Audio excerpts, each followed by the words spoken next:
என்ன பார்த்தா மாடு மாதிரி தெரியுதா? குடும்பத்துக்காக மாடு மாதிரி உழைக்கிறீல்ல, அதனாலதான் சொல்றோம். சரி சரி.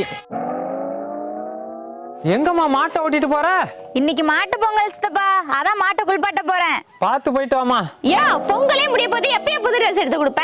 பக்கத்து வீட்டுக்காரி பட்டு புடவை வாங்கி கட்டிட்டு ஆட்டிட்டு இருக்கா. 10 கோழியை வித்தாவது பணத்தை ரெடி பண்ணு. சாரி ஓனரே, உன் நிலைமை தெரியாம உனக்கு மாட்டு பொங்கல் வாழ்த்துக்கள் சொல்லிவிட்டோம். சரி விடுறா. இனிய எரும மாட்டு பொங்கல் வாழ்த்துக்கள். ஏண்டா முறைக்கிற?